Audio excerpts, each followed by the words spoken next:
when uh, when His Excellency Comrade Adams Oshomole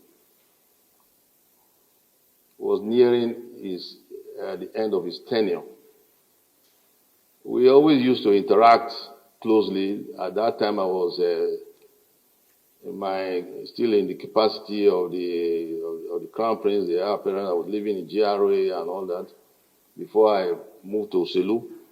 We always visited, and I always visited him in Government House. Had some close, nice evenings together, which is not so possible these days. But we had some memorable times. The end of his tenure, people were asking me who's going to take over from what he has been doing so well, that people have been admiring him for, and so on and so forth. And then I brought this to his notice. I asked him, this is what people are asking me, that I should please ask you. So, who do you have in mind to propose, not to impose, but to propose? That was what I asked him. His reply was, Your Royal Highness, I'm still thinking about it. When I'm ready, I will come and let you know. I hope you don't mind, Your Excellency, me speaking out on this now, because of the way things are going. Now, eventually, 2-3 weeks or so later, he came back to me, came to my residence, said, Your Royal Highness, that question you asked me, I've thought it through. This is my position. And I won't give details of those analyses. I will spare you details of the analysis you gave to me. But some of you already know about it.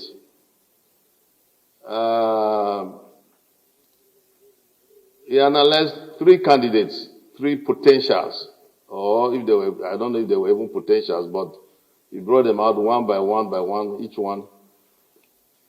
At the end of it, zeroed in on the incumbent governor, and that is the one that he has. That is the one he has chosen. So I kept looking at him. I want all of you to know today, even the incumbent governor,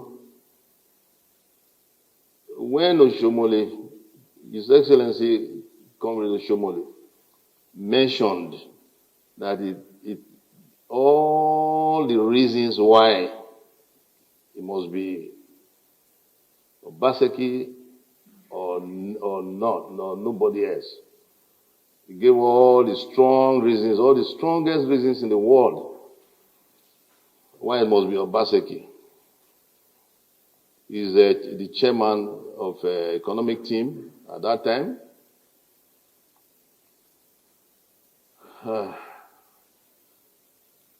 I said nothing. Your Excellency, Comrade Oshomole, I want you to answer. Did I say any word about it? Did I say anything against it? I kept quiet. I was not against his selection. I was not against his imposition. I thought he was going to make a proposal, but he made an imposition. So I kept quiet. I said no word, nothing. He was surprised I didn't utter a word. At the end of it, got up.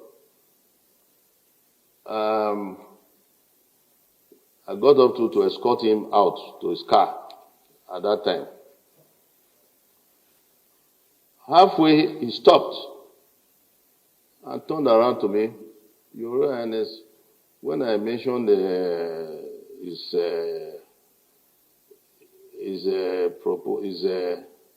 successor, that I didn't say anything. Said I didn't say anything. That when he mentioned it to some other people, they were against it. Many people were criticizing him for it, for the choice. Many people were against it. Even some members of the royal family were against it. That they told him the history of Obaseki family and so on and so forth, what they did to the royal family, what they did to Benin and so on and so, which many of you are aware of. And how they wrote out these things. Enugie wobano sa eri ayesiwa. Tayang akpegbe, udaya na be yawe debate we ni won. But on oreke na teme so la dia na. Because it was showing not dime orion again. Now, he now told me, he said, but when I mentioned who my successor is going to be to Your Royal Highness, Your Royal Highness did not say anything. Your Royal Highness did not express any opinion. I hope you will recall all this our conversation. I kept some other sensitive ones out of it. My reply, if you recall, was, Your Excellency, you wanted an opinion about what you just told me. I didn't know you expected my opinion. I don't really have any opinion. That's why I kept quiet. But if I have an opinion in future, I will let you know.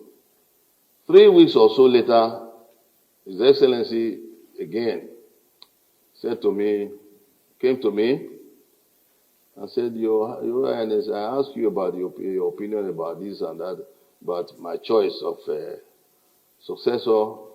I said, well, Your Excellency, I still don't have any opinion. I hope you will all understand why I couldn't have any opinion. I don't know if anybody can guess why I couldn't have any opinion. I couldn't have any opinion because it was not a proposal. It was an imposition, so I couldn't have any opinion about it. It was a fait accompli. So I kept quiet again, and then he was worried. His Excellency Comrade, he was worried that I didn't express any opinion. And he told me everything that His Excellency Governor Obaseki was going to be much better than him, he was going to perform better than, he was going to continue his legacy, he was going to continue his projects, and so on and so forth. Let's cut the long story short. Eventually, I moved to Oselu in preparation for the coronation. His Excellency Comrade Oshomole, again, he walked with me to Oselu. He was still worried. His Excellency invited Alhaji Dangote to come and talk to me in Oselu about it. Alhaji Dangote came to see me to die. He came to Oselu to speak to me about the gentleman, the incumbent governor, His Excellency Obaseki, Godwin Obaseki. Talked to me for over an hour. Again, I kept quiet. I maintained my silence. His Excellency and His Excellency Godwin Obaseki also visited Oselu. He brought him. Again, I said, okay, you made the presentation. I still kept quiet. I didn't say anything. I was not against his choice. Neither did I express anything for or against. I just maintained silence. The reason why I'm emphasizing this is because I didn't have anything against his choice. And even if I had anything against it, I was not in a position to express it because he only brought one person and imposed it. And I've known Obaseki since Atlanta. When I was ambassador in Rome, I was invited to visit Atlanta. And it was introduced to me as the head of the economic team. He made a very nice presentation to everybody about development projects, the ring road, the water fountain. You will recall all that. I hope a company will recall some of these things I'm saying. And then eventually, anyway, I still kept quiet. Alhaji Dangote came and offered himself as guarantor for the incumbent governor's good behavior. Will perform creditably well for everybody. If he should misbehave, I should call him. I found all that strange. Why would I, once he's governor, it's up to him to perform. I'm not going to start reporting my governor to somebody else out there, especially to non-indigene that is not so, it's not one of. So I found all that kind of. But again, all that was on my mind. I didn't say anything to Alhaji Dangote, and you are all aware. I kept quiet. So I was very, very shocked because I've known the two. I visited Iyamo several times, not many times, but at least several enough, relatively speaking. And Godwin Obaseki and Comrade Shumole have been very, very close. Everybody knows. I'm only repeating what everybody knows. Phyllis Shuaibu was always, I call Phyllis Shuaibu my son because of the way I saw him reacting in the tribunal when I was still in Rome as ambassador then. And I saw witnessed the tribunal. He was crying like a baby, cry of joy, not of anything else. He was shedding tears because the tribunal's verdict was going Shumoli's way. It was, I said, look at him, he's just like a baby, and so on and so forth. Eventually, I started referring to him as, His Excellency, my son, and so on and so forth. But I was very, very sad, shocked. What I thought was going to be smooth ride for everybody, tranquility in the state, tranquility in the kingdom, turned to conflict, unprecedented conflict. I couldn't believe it between Comrade and Godwin Obaseki. Couldn't believe it. I tried to intervene several times. I even went to the president about their matter. They know, they are aware. Each and every attempt to get both of them together, there was always somehow one will be available, the other one will not be available, one way or the other. Eventually, I concluded that they were avoiding me, that they didn't want to be together like they are now.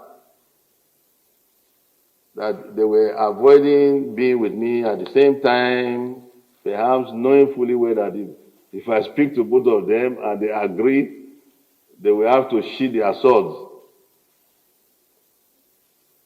Your Baseki, or no? Your Excellency, your Baseki, or no? Yeah, he will be available. Comrade will not be available. Comrade will be available. He will not be available. Your Excellency, Comrade Shumole, I still leave certain details out. You understand? But eventually, I was wondering, what is this thing between both of them? In Benin, there's an idiomatic expression, Osa Oswan, me. I started to wonder, where is Zeduni? Where is Zeduni? When Oromia was coming from Ife, he was accompanied by two spiritual priests, Osa Oswan. They held a container full of magical charms and things like that, but nobody knew what was in it to protect the prince from Ife to Benin. So one of them is called Osa, the other one Oswan, and only the two knew the content of the basket or the container, the traditional container they were bringing with the prince. So hence, Osa was when there is a mysterious secret or mysterious unexplained phenomenon that is going on, we usually refer to that adage. Osa Oswan or me. So I now concluded that there must be something between, because they were so close.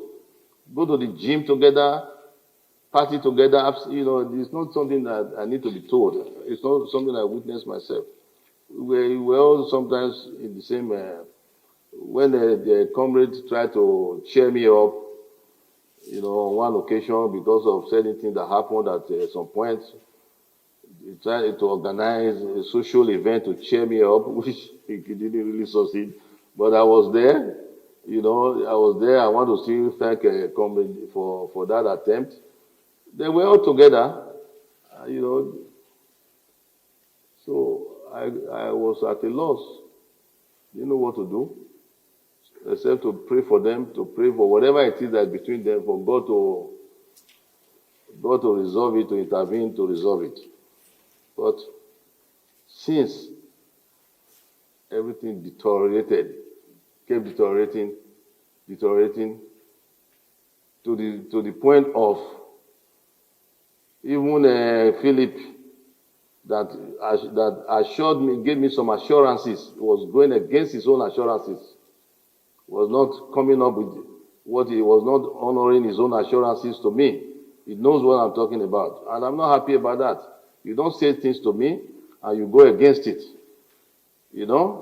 So sit down, please, But I know politics. They say politics. Some people say politics is a dirty art. It's not. Why should politics be dirty? Why should this chief here, Obazelu here? I've asked him how come he's a chief in my inner chamber when he's such a political animal. He is the one that even made the statement that politics is dirty. It's a dirty game. And I asked him, why are you wearing this white? Why are you wearing a white garment? Maybe we should take it off you. Why are you wearing this white garment? Because chiefs wear white in order to maintain purity, to reflect purity, not dirty. I asked him, why are you wearing this white garment? Then I think his funny answer was that when he goes to the field, he takes it off.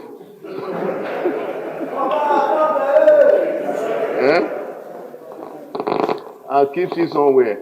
So that's why you find that when he's, with all of you, because His Excellency Godwin Obaseki and his comrade, His Excellency Comrade Oshomole and Phyllis Shuaibu, they were all in the same party, together with him. So this business of now His Excellency is in a different party. It's amazing. The way this is very, very serious matter. When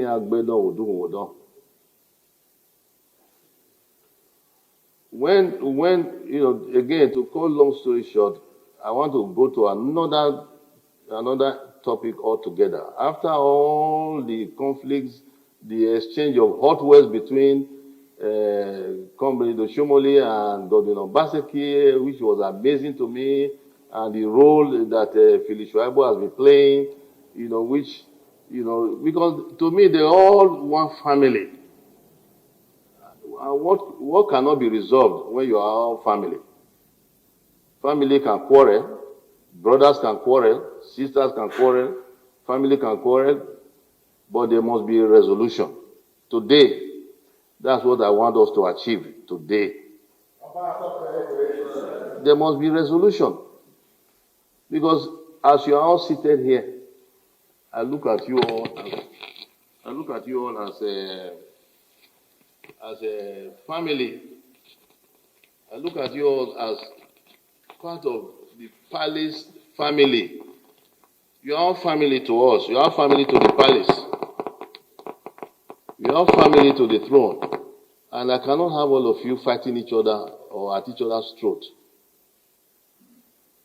We are not happy about it. You can see the way I've been speaking. You can tell I've been harboring a whole lot of unhappiness because of the way you have been carrying on. I said a while ago, Edo State has been in the news for all the wrong reasons, political news.